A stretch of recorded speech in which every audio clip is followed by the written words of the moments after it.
ഇന്നത്തെ വീഡിയോ നമ്മൾ നോക്കാൻ പോണത് എന്തുകൊണ്ടാണ് നമ്മൾ SMC or ICT traders trend line use ചെയ്ത് ട്രേഡ് എടുക്കുന്ന ആൾക്കാരുടെ ഓപ്പോസിറ്റ് ആയിട്ടുള്ള വ്യൂ കാണുന്നത്. അതായത് ഇപ്പൊ ഒരു ട്രെൻഡ് ലൈൻ യൂസ് ചെയ്ത് ഒരാൾ ട്രേഡ് എടുക്കുകയാണെന്നുണ്ടെങ്കിൽ നമ്മൾ ജസ്റ്റ് വാച്ച് ചെയ്ത് കഴിഞ്ഞാൽ അവന്റെ ഡയറക്റ്റ് ഓപ്പോസിറ്റ് ആയിരിക്കും നമ്മുടെ എൻട്രി കിട്ടുക. അത് എന്തുകൊണ്ടാണ്, അവർക്ക് എന്തുകൊണ്ടായിരിക്കും, അത് മിസ്റ്റേക്ക് ആണോ, അത് എന്തുകൊണ്ടാണെന്നുള്ള റീസൺ ആണ് ഇന്നത്തെ വീഡിയോ കൂടെ ജസ്റ്റ് എക്സ്പ്ലെയിൻ ചെയ്ത് തരാൻ പോണത്. ഓക്കെ, വീഡിയോയിലോട്ടോ. നമ്മൾ ഇന്ന് എടുത്തുള്ളത് GBP JPYന്റെ ഒരു ചാർട്ട് ആണ്. അതായത് ബ്രിട്ടീഷ് പൗണ്ട് ജാപ്പനീസ് യെന്നിന്റെ ചാർട്ട് ആണ്. 50 മിനിറ്റ് ടൈം ഫ്രെയിമിന്റെ ജസ്റ്റ് ഒരു എക്സാമ്പിൾ ആണ് കാണിച്ചു തരാൻ പോണത്. ഓക്കെ, നമ്മള് ഈ ജസ്റ്റ് ഇവിടെ നമുക്കൊരു ട്രെൻഡ് ലൈൻ വരച്ചു നോക്കാം. ഇന്നത്തെ വ്യൂ ആണ്. ഇന്നത്തെ ചാർട്ടില് അവര് എന്തായിരിക്കും സാധാരണ ഒരു ട്രെൻഡ് ലൈൻ യൂസ് ചെയ്ത് എടുക്കുന്ന ഒരാൾക്കാര് എങ്ങനത്തെ വ്യൂ ആയിരിക്കും കണ്ടിട്ടുണ്ടാവുക എന്നുള്ള ജസ്റ്റ് ഒരു വ്യൂ ഞാൻ കാണിച്ചു തരാം. അവരിവിടെ ഒരു ട്രെൻഡ് കാണുന്നുണ്ട്. മാർക്കറ്റ് ഇവിടെ 50 മിനിറ്റ് ടൈം ഫ്രെയിമിൽ എടുത്ത് നോക്കുകയാണെന്നുണ്ടെങ്കിൽ 50 മിനിറ്റ് ടൈം ഫ്രെയിമിൽ ഇവിടെ നമുക്ക് ഒരു ട്രെൻഡ് കാണുന്നുണ്ട്. ഈ ഒരു ട്രെൻഡ് ഇവിടെ നിന്ന് ബ്രേക്ക് ചെയ്തിട്ടുണ്ട്. അതായത് ഈ ഒരു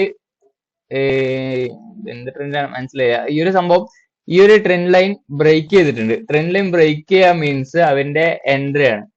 മനസ്സിലായില്ലേ? അതായത് ട്രെൻഡ് ലൈൻ ബ്രേക്ക് ചെയ്ത് ക്ലോസ് ചെയ്ത് ക്യാൻഡിൽ ക്ലോസ് ഒക്കെ ചെയ്തു, റീടെസ്റ്റ് വന്ന് എൻട്രി എടുത്തു. ഇവിടെ ജസ്റ്റ് റിയാക്ട് ചെയ്യണ പോലെ കാണിച്ചു, എൻട്രി എടുത്തു. പക്ഷെ ഇവിടെ എന്താ സംഭവിച്ചിരിക്കുന്നത്? ഇവിടെ നിന്ന് അവർ എൻട്രി എടുത്തു കഴിഞ്ഞാൽ എന്ത് സംഭവിക്കും?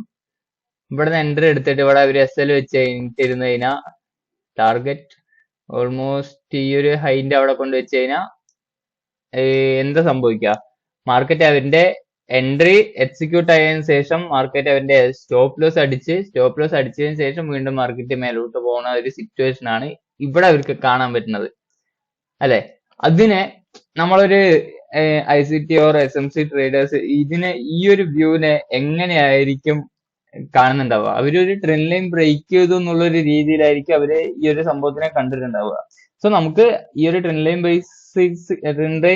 ലൈൻ ബേസിക് ആയിട്ട് ഒരുപാട് കാര്യങ്ങൾ അറിയാത്തത് കൊണ്ട്, നമുക്ക് ചിലപ്പോൾ അറിയാത്തതുകൊണ്ടായിരിക്കാം നമുക്ക് ഈ ഒരു എൻട്രി മാത്രം കാണാൻ പറ്റുന്നത്. ചിലപ്പോൾ അവര് ഇത് ഫേക്ക് ഔട്ട് ആണെന്നുള്ള കാര്യം അവർക്ക് മനസ്സിലാക്കാൻ പറ്റുമായിരിക്കും ത്രൂ ദെയർ എക്സ്പീരിയൻസ്.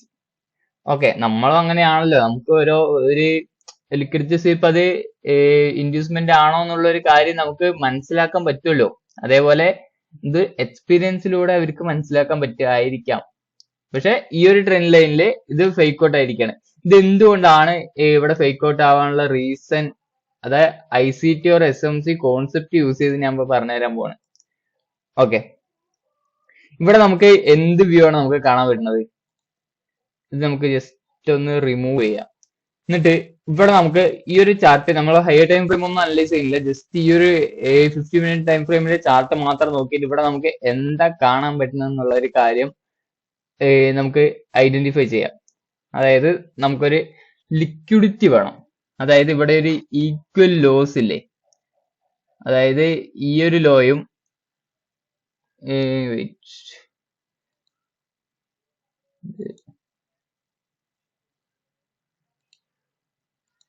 അതായത് ഈ ഒരു ലോയും ഈ ഒരു ക്യാൻഡലിന്റെ ലോയും ഈ ഒരു ക്യാൻഡലിന്റെ ലോയും റിലേറ്റീവ്ലി ഈക്വൽ അല്ലേ? അതിന്റെ പേരാണ് ഈക്വൽ ലോസ് എന്ന് പറയും. നമ്മളിത് ഒരു ഈക്വൽ ലോ ആയിട്ട് നമ്മൾ കൺസിഡർ ചെയ്തു. അപ്പൊ ഈക്വൽ ലോസ് എന്ന് വെച്ചാൽ എന്താ? അതായത് അവരുടെ ട്രെൻഡ് ലൈൻ മീൻസ് അവരുടെ ട്രെൻഡ് ലൈൻ എവിടെ നമ്മൾ വരച്ചിട്ടുണ്ടായിരുന്നത്? ഇവിടെ ആയിരുന്നു വരച്ചിട്ടുണ്ടായിരുന്നത്. ഇതായിരുന്നു ബ്രേക്ക് ആയി എന്ന് പറഞ്ഞിട്ടുണ്ടായിരുന്നത്. അപ്പൊ ഇത് ബ്രേക്ക് ആയി. നമ്മളുടെ വ്യൂ എങ്ങോട്ടാ ഉള്ളത്? താഴോട്ടുള്ളത്. കാരണം ഈ ഒരു ലിക്വിഡിറ്റി സ്വീപ്പ് ചെയ്താൽ മാത്രമാണ് നമ്മളൊരു എൻട്രി എടുക്കാൻ വേണ്ടി നമ്മൾ വെയിറ്റ് ചെയ്യുള്ളൂ. ഇവര് ഇവിടെ നിന്ന് തന്നെ ഏർലി നമ്മളെ വെച്ച് മുമ്പ് അവര് എൻട്രി പ്ലേസ് ചെയ്തു. അതാണ് ഇവിടെ ഒരു മിസ്റ്റേക്ക് എന്നുള്ളൊരു കാര്യം അവർക്ക് വരുത്താനുള്ളത്. അവര് ലിക്വിഡിറ്റി ശ്രദ്ധിക്കുന്നില്ല എന്നല്ല, ലിക്വിഡിറ്റി എന്നുള്ള ഒരു കോൺസെപ്റ്റ് വെച്ച് ഇതിനെ വ്യൂ ചെയ്യുകയാണെന്നുണ്ടെങ്കിൽ നമ്മൾ ടോട്ടലി ഡിഫറെന്റ് ആയിട്ട് തന്നെ ഇതിനെ കാണാൻ പറ്റും. ഓക്കെ, ഇപ്പോ നമുക്ക് ട്രെൻഡ് ലൈനിന് ബേസിക്കലി ഒരുപാട് അറിയാത്തതുകൊണ്ട് നമ്മൾ അതിലോട്ട് ഒരുപാട് കിടക്കുന്നില്ല. നമ്മൾ അതിന് കുറ്റം പറയല്ല. ഇപ്പോ മീൻസ് നമുക്ക് നമ്മുടെ ഒരു പോയിന്റ് ഓഫ് വ്യൂവില് എങ്ങനെയാണ് ഈ ഒരു സംഭവം എന്നുള്ള കാര്യം അനലൈസ് ചെയ്യാണ്, അത്ര ചെയ്യുന്നുള്ളൂ. അതിനെ കുറ്റം പറയല്ല. ഇപ്പൊ ത്രൂ എക്സ്പീരിയൻസ് ചിലപ്പോൾ നമുക്ക് ട്രെൻഡ് ലൈനിൽ യൂസ് ചെയ്ത് എടുക്കാന്നുണ്ടെങ്കിൽ നമുക്ക് ഫേക്ക് ഔട്ട് ചിലപ്പോൾ മനസ്സിലാക്കാൻ പറ്റും. അങ്ങനെ മനസ്സിലാക്കാൻ പറ്റുമായിരിക്കാം. കാരണം ഒരു ട്രേഡിങ്ങിനെ ഏറ്റവും ഡീപ്പായിട്ട് മനസ്സിലാക്കിയിട്ടുള്ള ഒരാൾക്ക് ഏതൊരു കോൺസെപ്റ്റിനും കുറ്റം പറയാൻ പറ്റില്ല. കാരണം trading is all about probability. നമ്മൾ ട്രേഡിംഗിൽ ഏതൊരു സ്ട്രാറ്റജി എടുത്താലും ഏതൊരു എഡ്ജ് എടുത്താലും അത് വർക്ക് ആവും. നമുക്ക് പ്രോപ്പർ മൈൻഡ് സെറ്റും പ്രോപ്പർ ആയിട്ടുള്ള പ്രോബിലിറ്റി യൂസ് ചെയ്യാൻ നമുക്ക് മനസ്സിലാക്കി കഴിഞ്ഞു കഴിഞ്ഞാൽ നമുക്ക് ട്രേഡിങ് ഈസി ആയിട്ട് അണ്ടർസ്റ്റാൻഡ് ചെയ്ത് മനസ്സിലാക്കാൻ പറ്റും. ഇത് അത്രേ ഉള്ളൂ. കാരണം നമുക്ക് ഈ ട്രെൻഡ് ലൈൻ യൂസ് ചെയ്തെടുക്കുന്നത് ഭയങ്കര ഫേക്ക് ആണ്, ഭയങ്കര ഫേക്ക് ഔട്ട് ആണെന്നുള്ള കാര്യം മാത്രം മനസ്സിൽ വിചാരിച്ചുകൊണ്ടിരുന്ന നമുക്ക് ലോസ് തന്നെ വരാൻ ചാൻസസ് വരും. നമുക്ക് ഈ ട്രേഡിംഗ് ഉള്ളൊരു ഡീപ്പായിട്ട് മനസ്സിലാക്കി കഴിഞ്ഞാൽ നമുക്ക് മോസ്റ്റ് ഓഫ് ദ ട്രേഡിംഗ് എന്ന് പറഞ്ഞാൽ എന്താ, സൈക്കോളജി ആൻഡ് പ്രോബിലിറ്റി ആണ്. എഡ്ജ് എന്ന് പറയുന്ന സംഭവം, എഡ്ജ് ഓഫ് സ്ട്രാറ്റജി എന്ന് പറയുന്ന സംഭവം ബാക്കി കുറച്ച് പെർസെന്റേജ് മാത്രമേ ഉള്ളൂ. ബാക്കി കൂടുതൽ പെർസെന്റേജ് നമ്മുടെ മൈൻഡ് സെറ്റും ഡിസിപ്ലിനും സൈക്കോളജിയും എല്ലാം കൂടിയുള്ള കോമ്പിനേഷൻ ആണ്. ഓക്കെ, അത് നമുക്ക് മനസ്സിലായി. ഇവിടെ നമുക്ക് ഒരു ലിക്വിഡിറ്റി സ്വീപ്പായാണ് നമുക്ക് കണ്ടത്. അതായത് ഈ ഒരു ബ്രേക്ക്ഔട്ട് സമയത്ത് നമ്മൾ എൻട്രി എടുക്കാണ്ട് ഈ ഒരു ലിക്വിഡിറ്റി സ്വീപ്പ്, അതായത് ഈ ഒരു ലിക്വിഡിറ്റി സ്വീപ്പ് നടക്കുന്നത് നമുക്ക് എങ്ങനെ മനസ്സിലായത്, ഇതൊരു ഈക്വൽ ലോ ആണ്. ഈ ഒരു ഈക്വൽ ലോന്റെ അടിയിലൊക്കെ എന്താ ഉള്ളത്, സ്റ്റോപ്പ് ലോസസ് ഉള്ളത്. അതായത് ഇവിടുന്ന് ബൈ ചെയ്ത ആൾക്കാരുടെ സ്റ്റോപ്പ് ലോസസ് എല്ലാം ഇതിന്റെ അടിയിൽ വെച്ചിട്ടുണ്ടാവും, ഇവിടുന്ന് ബൈ ചെയ്ത ആൾക്കാരുടെ സ്റ്റോപ്പ് ലോസസ് എല്ലാം ഇതിന്റെ അടിയിൽ വെച്ചിട്ടുണ്ടാവും. ഈ സ്റ്റോപ്പ് ലോസസ് കളക്ട് ചെയ്യാൻ വേണ്ടിയിട്ട് മാർക്കറ്റ് ഡൗണിലോട്ട് വരണം. വന്നാൽ മാത്രമേ മാർക്കറ്റിന് വീണ്ടും മേലോട്ട് പോകാനുള്ള എനർജി കിട്ടുള്ളൂ. ഓക്കെ, ആ കാര്യം നമുക്ക് മനസ്സിലായില്ലേ. അതായത് മാർക്കറ്റ് ഈ ഒരു ഡൗണിലോട്ട് ഒരു പുഷ് തന്നതിന് ശേഷം ഈ ഒരു ഡൗണിലോട്ട് പുഷ് എന്തിനു വേണ്ടിയിട്ടാണ് തരുന്നത്, ഈ ഒരു ലിക്വിഡിറ്റി എടുക്കാൻ. ഈ ലിക്വിഡിറ്റി എന്താ, എന്ത് ലിക്വിഡിറ്റി അത്, ഈക്വൽ ലോസ് ആണ്. ഈക്വൽ ലോസ് എന്ന് പറഞ്ഞു കഴിഞ്ഞാൽ അടിയിൽ നിറയെ സ്റ്റോപ്പ് ലോസസ് ഉണ്ട്. അപ്പൊ സിംഗിൾ ലോനെയും വെച്ച് കൂടുതൽ ലിക്വിഡിറ്റി ആയിരിക്കും, കൂടുതൽ അട്രാക്ട് ചെയ്യുന്നുണ്ടാവും. ഇപ്പൊ സിംഗിൾ ഒരു ലോ ആണെന്ന് വെക്കുക. സിംഗിൾ ലോ ആണെന്ന് വെച്ച് കഴിഞ്ഞാൽ നമുക്ക് ഉദാഹരണം പറഞ്ഞു തരാണെന്നുണ്ടെങ്കിൽ ഒരു മാഗ്നറ്റ് വെച്ചിട്ട് ഒരു സാധനം വലിക്കുകയാണെന്നുണ്ടെങ്കിൽ അത് കുറച്ച് ഫോഴ്സ് ആണ് വരുള്ളൂ. അതേ സ്ഥാനത്ത് രണ്ട് മാഗ്നറ്റ് അടുപ്പിച്ച് വെച്ചാൽ എങ്ങനെയുണ്ടാവും, ആ ഒരു ഫോഴ്സ്, ആ ഒരു നമ്മളൊരു ഒരു ഇരുമ്പിനെ സംഭവത്തിനെ വലിക്കുകയാണെന്നുണ്ടെങ്കിൽ രണ്ട് മാഗ്നറ്റ് വെച്ച് കഴിഞ്ഞാൽ ആ ഒരു സിംഗിൾ മാഗ്നറ്റിനെ വെച്ച് കൂടുതൽ ഫോഴ്സ് ആയിരിക്കും ആ ഡബിൾ മാഗ്നറ്റിന് ഉണ്ടാവുക. അതേപോലെ ട്രിപ്പിൾ മാഗ്നറ്റ് വെച്ച് കഴിഞ്ഞാൽ ഈ ഒരു സിംഗിൾ മാഗ്നറ്റിനെ വെച്ച് കൂടുതൽ ഫോഴ്സ് ആയിരിക്കും ഈ ഒരു ട്രിപ്പിൾ മാഗ്നറ്റിന് ഉണ്ടാവുക. അതേപോലെയാണ് ഈ ഒരു ഈക്വൽ ലോസും ഈക്വൽ ഹൈസും കണക്കാക്കുക. ഈക്വൽ ലോസിന്റെയും ഈക്വൽ ഹൈസിന്റെയും അടിയിലും മേലെയും ഒരുപാട് ലിക്വിഡിറ്റീസ് ഉണ്ടാവും. അതായത് ഒരു സിംഗിൾ ലോനെയും വെച്ച് കൂടുതൽ ലിക്വിഡിറ്റീസ് ഉണ്ടാവും ഈക്വൽ ഹൈസിലും ഈക്വൽ ലോസിലും. അതായത് ആ ഒരു ലോ മാർക്കറ്റ് വന്ന് സ്വീപ്പ് ചെയ്തിട്ട് പോകാനുള്ള ചാൻസസ് കൂടുതലാണെന്ന് അർത്ഥം. ഓക്കെ, നമുക്ക് 50 മിനിറ്റ് ടൈം ഫ്രെയിമില് ഈ ഒരു ലോ മാർക്കറ്റ് സ്വീപ്പ് ചെയ്തിട്ടുണ്ട്. ഈ ഒരു ലോ സ്വീപ്പ് ചെയ്തതിന് ശേഷം നമുക്ക് എങ്ങനെ എൻട്രി എടുക്കും, ഒരു ലോന്റെ അടിയിലോട്ട് വന്നു കഴിഞ്ഞാൽ നമ്മൾ അപ്പൊ തന്നെ എൻട്രി എടുക്കാൻ പറ്റുമോ? ഇല്ല. അതല്ല നമ്മുടെ ഒരു എൻട്രി മോഡൽ എന്ന് പറയുന്നത്. നമുക്ക് അങ്ങനെ ഒരു കൺഫർമേഷൻ ഇല്ലാണ്ട് എൻട്രി എടുക്കാൻ പറ്റില്ല. കാരണം മാർക്കറ്റ് ഇവിടെ 50 മിനിറ്റ് നോക്കുകയാണെന്നുണ്ടെങ്കിൽ 50 മിനിറ്റിൽ ഇവിടെ ഒരു സ്ട്രോങ് പുഷ് വന്നിട്ടുണ്ട്. സ്ട്രോങ് പുഷ് വന്നതിന് ശേഷം ഈ ഒരു FVG വന്നിട്ടുണ്ട്. ഈ ഒരു FVGന്റെ ഉള്ളിൽ മാർക്കറ്റ് ടാപ്പ് ചെയ്ത ഉടനെ നമുക്ക് ഒരു ഷോർട്ട് സെല് കൊടുത്തൂടെ? അങ്ങനെ വിചാരിക്കുന്ന ആൾക്കാരുണ്ടാവും. മനസ്സിലായോ? ഈ ഒരു ഇതിന്റെ എന്നിട്ട് ഈ ഒരു ലോയിൽ കൊണ്ട് വെക്കുക, ഇങ്ങനെ വിചാരിക്കുന്ന ആൾക്കാരുണ്ടാവും. അപ്പൊ ഈ ഒരു എൻട്രി എടുത്തതിന് എന്താ നടന്നിട്ടുണ്ടാവും? ഇവിടെ മാർക്കറ്റ് ടാർഗറ്റിലോട്ട് വന്നിട്ട് SL അടിച്ചിട്ട് മാർക്കറ്റ് മേലേക്ക് കയറിപ്പോയി. ഇങ്ങനെയുള്ള കേസസ് ഇവിടെ സംഭവിക്കാം. നമുക്കൊരു കൺഫർമേഷൻ ഇവിടെ സംഭവിച്ചതിന് ശേഷം നമുക്ക് ഈ ഒരു FVG കൺസിഡർ ചെയ്യേണ്ട കാര്യമില്ല. കാരണം മാർക്കറ്റിന്റെ വ്യൂ, നമുക്ക് ഹൈ ടൈം ഫ്രെയിമിന്റെ വ്യൂ നമുക്ക് മേലേക്ക് ആയിരിക്കണം കിട്ടിയിട്ടുണ്ടാവേണ്ടത്. എന്നാലാണ് ഞാൻ ഈ പറയുന്ന കേസസ് വർക്ക് ആവുള്ളൂ. ഞാൻ ഇതിൽ ജസ്റ്റ് ഹൈ ടൈം ഫ്രെയിം കാണിച്ചിട്ടില്ല, അത്രേ ഉള്ളൂ. ഓക്കെ, നമുക്ക് ഇവിടെ 50 മിനിറ്റ് ടൈം ഫ്രെയിമിന്റെ ഒരു ലിക്വിഡിറ്റി സ്വീപ്പ് വേണം. ലിക്വിഡിറ്റി സ്വീപ്പ് കഴിഞ്ഞതിന് ശേഷം ഒരു ലിക്വിഡിറ്റി സ്വീപ്പ് കഴിഞ്ഞാൽ മാർക്കറ്റ് എങ്ങോട്ടായിരിക്കും മൂവ് ചെയ്യുക? മാർക്കറ്റ് എങ്ങനെയാണ് മൂവ് ചെയ്യുക? മാർക്കറ്റ് ലിക്വിഡിറ്റി ടു ലിക്വിഡിറ്റി ആണ്. ഒരു ലിക്വിഡിറ്റി മാർക്കറ്റ് സ്വീപ്പ് ചെയ്ത് കഴിഞ്ഞാൽ നെക്സ്റ്റ് ഒപ്പോസിറ്റ് ലിക്വിഡിറ്റി നോക്കിയിട്ടാണ് മാർക്കറ്റ് മൂവ് ചെയ്യുക. ആ നെക്സ്റ്റ് ഒപ്പോസിറ്റ് ലിക്വിഡിറ്റി ഇവിടെ എവിടെയാ ഉള്ളത്? നമുക്ക് ജസ്റ്റ് നോക്കിക്കഴിഞ്ഞാൽ തന്നെ പറയാൻ പറ്റും. ഈ ഹൈ ഒരു ലിക്വിഡിറ്റി ആണ്. ജസ്റ്റ് അതിന്റെ കളർ ഒന്ന് മാറ്റാം. കളർ മാറ്റണ്ട, മറ്റേ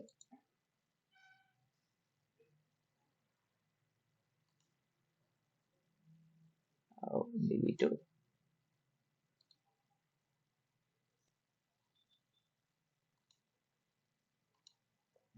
ഇതൊരു ലിക്വിഡിറ്റി ആണ്. അതേപോലെ തന്നെ ഇവിടെ വേറൊരു ഹൈ ഉണ്ടാണ്.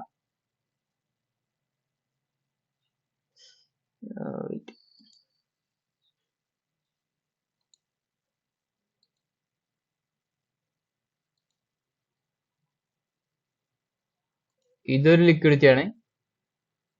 അതേപോലെ തന്നെ ഇതൊരു ഈക്വൽ ഹൈ ആണ്. കണ്ടോ, ഞാൻ പറഞ്ഞില്ലേ ഈക്വൽ ഹൈസിലോട്ട് മാർക്കറ്റ് വന്നിട്ട് ടാപ്പ് ചെയ്യാനുള്ള ഈക്വൽ ഹൈയിലോട്ട് മാർക്കറ്റ് വന്നിട്ട് ടാപ്പ് ചെയ്യാനുള്ള പ്രോബിലിറ്റി വളരെ അധികമാണ്. അതായത് ഒരു സിംഗിൾ ലോനെയും വെച്ചിട്ട് കൂടുതൽ പ്രോബിലിറ്റി ആണ് market equal loss or equal ഹൈസിൽ വന്നിട്ട് മാർക്കറ്റ് ടാപ്പ് ചെയ്തിട്ട് റിയാക്ട് ചെയ്യുന്നത്.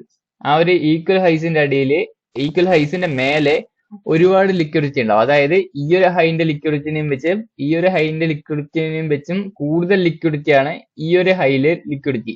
അതായത് റീസൺ എന്താണെന്ന് വെച്ച് കഴിഞ്ഞാൽ മാർക്കറ്റ് ഇവിടെ നിന്ന് സെല് ചെയ്ത ആൾക്കാരുടെ സ്റ്റോപ്പ് ലോസസും ഇവിടെ നിന്ന് സെല് ചെയ്ത ആൾക്കാരുടെ സ്റ്റോപ്പ് ലോസസും ഇതിന്റെ മേലെയാണ് ഉള്ളത്. ഇതിന് നമ്മൾ ഓപ്പോസിറ്റ് ആയിട്ടാണ് നമ്മൾ അനലൈസ് ചെയ്യുക. അതായത് മാർക്കറ്റ് ഒരു തവണ ഇവിടെ വന്നിട്ട് റിയാക്ട് ചെയ്തു, മാർക്കറ്റ് ഡൗണിലോട്ട് പുഷ് ചെയ്തു, വീണ്ടും മാർക്കറ്റ് ഇവിടെ വന്ന് റിയാക്ട് ചെയ്യുമ്പോൾ ഡൗണിലോട്ട് പുഷ് ചെയ്യുന്നതായിരിക്കും വേറെ ആൾക്കാർ വിചാരിക്കുക. പക്ഷെ ഇവിടെ ഡൗണിലോട്ട് പുഷ് ചെയ്യില്ല. കാരണം ഇവിടെ നിന്ന് ഡൗണിലോട്ട് ചെറുതായിട്ട് ഒരു മാനിപ്പുലേഷൻ പോലെ സംഭവിച്ചിട്ടുണ്ട്, പക്ഷെ താഴോട്ട് വരില്ല. റീസൺ എന്താ? ഇതിന്റെ മേലെ ലിക്വിഡിറ്റി ഉണ്ട്. ആ ലിക്വിഡിറ്റി മാർക്കറ്റ് ടേക്ക് ഔട്ട് ചെയ്തിട്ടായിരിക്കും ഇനി വേറെ എന്ത് സംഭവിക്കുകയാണെന്നുണ്ടെങ്കിൽ സംഭവിക്കുക. ഓക്കെ, അത്രേ ഉള്ളൂ. മാർക്കറ്റ് നമുക്കിപ്പോ ഈ ഒരു 50 മിനിറ്റ് ടൈം ഫ്രെയിമിന്റെ ഈ ഒരു ലിക്വിഡിറ്റി, ഈ ഒരു relatively equal lows market sweep ചെയ്തതിനു ശേഷം നമുക്ക് എന്താ വേണ്ടത്? കൺഫർമേഷൻ വേണം. കൺഫർമേഷന് വേണ്ടി നമ്മൾ ഏത് ടൈം ഫ്രെയിം എടുക്കുക? കൺഫർമേഷന് വേണ്ടി നമ്മൾ ജസ്റ്റ് 5 മിനിറ്റ് ടൈം ഫ്രെയിം എടുക്കുക. ഓക്കെ, നമ്മൾ ജസ്റ്റ് 5 മിനിറ്റ് ടൈം ഫ്രെയിമിന്റെ ചാർട്ട് എടുത്തു. ഓക്കെ, വെയിറ്റ് ചെയ്തതിന് ശേഷം നമ്മൾ എടുത്തതിന് ശേഷം 5 മിനിറ്റ് ടൈം ഫ്രെയിമിന്റെ ചാർട്ടിലോട്ട് ഷിഫ്റ്റ് ചെയ്തിട്ടുണ്ട്. 5 മിനിറ്റ് ടൈം ഫ്രെയിമിൽ നമുക്ക് എന്താ വേണ്ടത്?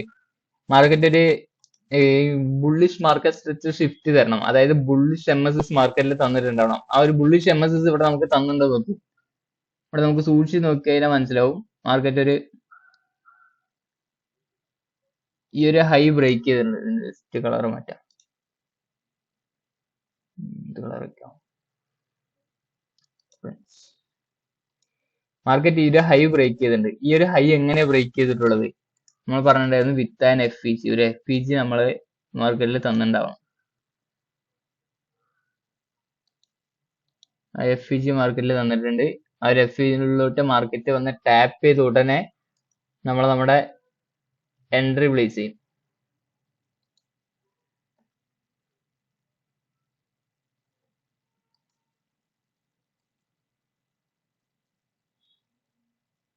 നമ്മുടെ എൻട്രി പ്ലേസ് ചെയ്യും.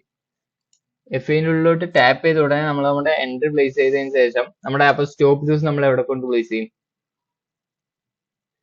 സ്റ്റോപ്പ് ലോസ് നമ്മൾ എപ്പോഴും പറയണതാണ്, നമ്മളൊരു എൻട്രി എടുത്തു കഴിഞ്ഞാൽ ആ ഒരു സ്വിംഗ് ലോന്റെ ഈ ഒരു എൻട്രി ഇവിടെ നില എടുത്ത്, അപ്പൊ ഇതിന്റെ പ്രീവിയസ് ആയിട്ടുള്ള സ്വിംഗ് ലോ എവിടെയാ?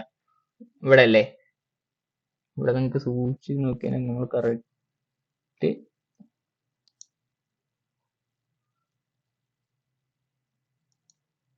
എത്ര നീട്ടി കഴിച്ച് നിങ്ങൾക്ക് ഒരു കാര്യം ക്ലിയർ ആയിട്ട് കാണിച്ചു തരാൻ വേണ്ടിട്ടാ. ഇവിടെ നമ്മുടെ സ്റ്റോപ്പ് ലോസ് വെച്ചു.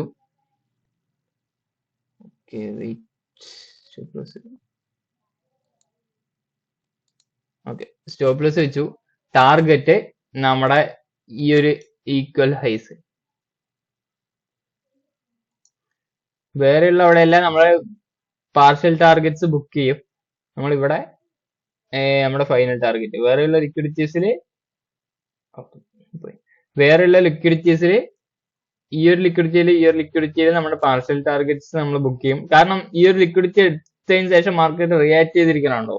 മാർക്കറ്റ് റിയാക്ട് ചെയ്തിട്ട് വീണ്ടും മേലോട്ട് പോകാനുള്ള ലിക്വിഡിറ്റി എടുത്തതിന് ശേഷമാണ് വീണ്ടും മാർക്കറ്റ് മേലോട്ട് പുഷ് ചെയ്ത് പോയിട്ടുള്ളത്.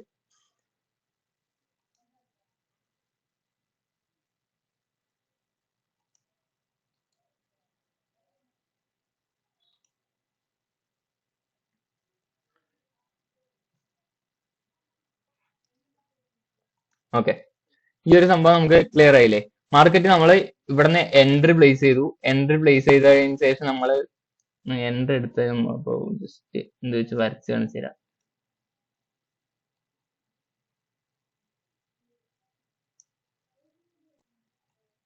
നമുക്കൊരു പ്രോപ്പർ ആയിട്ടുള്ള ഒരു സ്റ്റോപ്പ് ലോസ് ഉണ്ടെന്ന് വെച്ച് കഴിഞ്ഞാൽ മാർക്കറ്റ് ആ ഒരു സ്റ്റോപ്പ് ലോസിലോട്ട് മാർക്കറ്റ് വന്ന് ടാപ്പ് ചെയ്യില്ല. സ്റ്റോപ്പ് ലോസിന്റെ അടുത്ത് വരെ മാർക്കറ്റ് വന്നിട്ടുണ്ട്, ഇവിടെ സൂക്ഷിച്ച് നോക്കിക്കഴിഞ്ഞാൽ മാർക്കറ്റ് സ്റ്റോപ്പ് ലോസിന്റെ അടുത്ത് വരെ വന്നിട്ടുണ്ട്. പക്ഷെ നമ്മുടെ സ്റ്റോപ്പ് ലോസ് അടിച്ചിട്ടില്ല. റീസൺ എന്താ? നമ്മളൊരു പ്രോപ്പർ ആയിട്ടുള്ള ഒരു സ്റ്റോപ്പ് ലോസ് ആണ് നമ്മൾ വെച്ചിട്ടുള്ളത്. നമ്മൾ ജസ്റ്റ് ഒരു സ്റ്റാറ്റിക് സ്റ്റോപ്പ് ലോസസ് അല്ല വെച്ചിട്ടുള്ളത്. അതായത് നമ്മുടെ ക്യാപിറ്റല് ഇപ്പൊ ഒരു $100 ആണ് അല്ലെങ്കിൽ ഒരു $500 ആണെന്നുണ്ടെങ്കിൽ നമ്മളൊരു $50 അടുപ്പിച്ചിട്ടല്ല സ്റ്റോപ്പ് ലോസ് വെച്ചിട്ടുള്ളത്. നമ്മൾ ആ ഒരു പ്രൈസ് അല്ല നമ്മൾ അവിടെ കൺസിഡർ ചെയ്തിട്ടുള്ളത്. നമ്മൾ ഒരു സ്റ്റാറ്റിക് ആയിട്ട് ഒരു പ്രോപ്പർ ആയിട്ടുള്ള ഒരു സ്റ്റോപ്പ് ലോസ് ആണ് നമ്മൾ വെച്ചിട്ടുള്ളത്. ഓക്കെ, ഈ ഒരു സ്റ്റോപ്പ് ലോസിലോട്ട് മാർക്കറ്റ് വരുന്ന പോലെ റിയാക്ട് ചെയ്തതിനു ശേഷം ഈ ഒരു stop loss market take out ചെയ്തിട്ടുണ്ടോ? ഈ ഒരു സ്റ്റോപ്പ് ലോസ് മാർക്കറ്റ് എടുത്തു കഴിഞ്ഞാൽ മാർക്കറ്റിന്റെ ഡയറക്ഷൻ റിവേഴ്സ് ആയി എന്നല്ലേ അർത്ഥം? മാർക്കറ്റ് റിവേഴ്സ് ആയി മാർക്കറ്റ് ഡൗണിലോട്ട് വന്നിട്ടുണ്ടാവും. പക്ഷെ ഇതെന്തുകൊണ്ട് മാർക്കറ്റ് സ്റ്റോപ്പ് ലോസ് അടിച്ചില്ല? കാരണം നമ്മുടെ വ്യൂ മാർക്കറ്റ് മേലോട്ടാണ്. നമുക്ക് ഒപ്പോസിറ്റ് ലിക്വിഡിറ്റീസ് എക്സ്ട്രാ മേലെ ഒപ്പോസിറ്റ് ലിക്വിഡിറ്റീസ് ഉണ്ട്. അതായത് ഈ ഒരു ലിക്വിഡിറ്റി മാർക്കറ്റ് ചിലപ്പോൾ ഇവിടെയാണെന്നുണ്ടെങ്കിൽ നമുക്ക് പറയാൻ പറ്റും മാർക്കറ്റ് ചിലപ്പോൾ റിവേഴ്സ് ആവുകയാണെന്ന് പറയാൻ പറ്റും. കാരണം ഇവിടുന്ന് ഈ ലിക്വിഡിറ്റി എടുത്തതിന് ശേഷം മാർക്കറ്റ് ഡൗണിലോട്ട് വരികയാണെന്നുള്ള കാര്യം നമുക്ക് പറയാൻ പറ്റും. പക്ഷെ അങ്ങനെയല്ലല്ലോ ഇവിടെ സംഭവിച്ചിട്ടുള്ളത്. അതിന് തിരിച്ച് ഓപ്പോസിറ്റ് അല്ലേ സംഭവിച്ചിട്ടുള്ളത്. മനസ്സിലായോ? കാരണം ഇവിടെയല്ലേ ആ ഹൈ ഉള്ളത്. ഇവിടെ ഹൈ ആണ്, ഇവിടെ ഹൈ ആണ്, ഇവിടെ ഈക്വൽ ഹൈസ് ആണ്. അപ്പൊ ഇതിന്റെ മേലോട്ടാണ് ലിക്വിഡിറ്റീസ് ഉള്ളത്. മാർക്കറ്റ് ഈ ഒരു ഇവിടം വരെ ഈ ഒരു പോയിന്റ് വരെ കയറിയിട്ട് ജസ്റ്റ് ഡൗണിലോട്ട് റിട്രേസ് ആയി എന്ന് പറഞ്ഞിട്ട് സ്റ്റോപ്പ് ലോസ് അടിച്ചാലാണ് നമ്മുടെ എൻട്രി നമുക്ക് പറയാൻ പറ്റുള്ളൂ സ്റ്റോപ്പ് ലോസ് അടിച്ചു എന്നുള്ളത്. റിവേഴ്സ് ആയിരുന്നു സ്റ്റോപ്പ് ലോസ് അടിച്ചാലായിരിക്കും പറയാൻ പറ്റുന്നത്. അപ്പൊ ചിലർ പറയായിരിക്കും ഏർലി ആയിട്ട് എന്തുകൊണ്ട് നമുക്ക് ചിലപ്പോൾ എക്സിറ്റ് ആവാൻ പറ്റില്ല എന്നുള്ള ചില ചോദ്യങ്ങളെല്ലാം എല്ലാവരും ചോദിക്കുകയായിരിക്കും. അപ്പൊ ഏർലി ആയിട്ട് നമ്മൾ എന്തുകൊണ്ട് എക്സിറ്റ് ആയില്ല? ഇവിടെ ഈ ഒരു സന്ദർഭത്തിൽ നമ്മൾ എന്തുകൊണ്ട് ഏർലി ആയിട്ട് എക്സിറ്റ് ആയില്ല? കാരണം നമ്മുടെ ലിക്വിഡിറ്റി എവിടെയാണെന്നുള്ള ഒരു പ്രോപ്പർ അണ്ടർസ്റ്റാൻഡിങ് നമുക്കുണ്ട്. അപ്പൊ അതുകൊണ്ട് ആ ഒരു ലിക്വിഡിറ്റിയിലോട്ട് മാർക്കറ്റ് പോകുന്നുള്ളൊരു വ്യൂ ഉണ്ടെങ്കിൽ നമുക്ക് എനി ടൈം നമ്മുടെ എൻട്രി നമുക്ക് ട്രസ്റ്റ് ചെയ്തിട്ടിരിക്കാം. ഓക്കെ, ചിലപ്പോ ഇവിടം വരെയൊക്കെ എത്തിയതിനു ശേഷം നമ്മൾ ബ്രേക്ക് ഇവനിലോട്ട് മാർക്കറ്റ് ഈ ഒരു ലിക്വിഡിറ്റി ഒക്കെ എടുത്തതിന് ശേഷം നമ്മൾ ബ്രേക്ക് ഇവനിലോട്ട് നമ്മുടെ എൻട്രി കൊണ്ടുവയ്ക്കുക. ഒരു ലിക്വിഡിറ്റി എടുത്തു കഴിഞ്ഞാൽ അതായത് പാർഷ്യൽസ് നമ്മൾ ബുക്ക് ചെയ്ത് കഴിഞ്ഞാൽ നമ്മുടെ സ്റ്റോപ്പ് ലോസ് നമ്മൾ എൻട്രി പോയിന്റ് കൊണ്ടുവയ്ക്കുക. എന്നിട്ട് വീണ്ടും റിട്രേസ് ചെയ്ത് ഈ ഒരു പൊസിഷൻ ടാപ്പ് ചെയ്ത് കഴിഞ്ഞാൽ നമ്മൾ ഇറ്റ്സ് ഓക്കെ, നമുക്ക് കുഴപ്പമില്ല എന്ന് പറഞ്ഞിട്ടിരിക്കാം. അത് ഈ ഒരു പൊസിഷൻ ടാപ്പ് ചെയ്തതിനു ശേഷം നമ്മുടെ എൻട്രി ഏരിയയിലോട്ട് മാർക്കറ്റ് വന്നിട്ടുണ്ടോ? ഇല്ല. എൻട്രി ഏരിയയിലോട്ട് വരാണ്ടാണ് മാർക്കറ്റ് ടാർഗറ്റിലോട്ട് പോയിട്ടുള്ളത്. അത് നമുക്ക് പ്രോപ്പർ ആയിട്ട് പറയാൻ പറ്റില്ലേ? ഓക്കെ, അതുകൊണ്ട് പാർഷ്യൽസ് ബുക്ക് ചെയ്യണത് ഇമ്പോർട്ടന്റ് ആണ്. അതേപോലെ സ്റ്റോപ്പ് ലോസസ് നമ്മൾ കറക്റ്റ് ആയിട്ട് കീപ്പ് ചെയ്യണതും ഇമ്പോർട്ടന്റ് ആണ്. അങ്ങനെ കറക്റ്റ് ആയിട്ട് കീപ്പ് ചെയ്ത് കഴിഞ്ഞാൽ നമുക്ക് ഒരുപാട് ക്ലാരിറ്റിയോടുകൂടി മുന്നോട്ട് പോകാൻ പറ്റും. ഓക്കെ, ഇന്നത്തെ വീഡിയോ പറഞ്ഞാൽ മനസ്സിലായെന്ന് വിചാരിക്കണം. അടുത്ത വീഡിയോ കാണുന്നവരെ ഓക്കെ, ബൈ.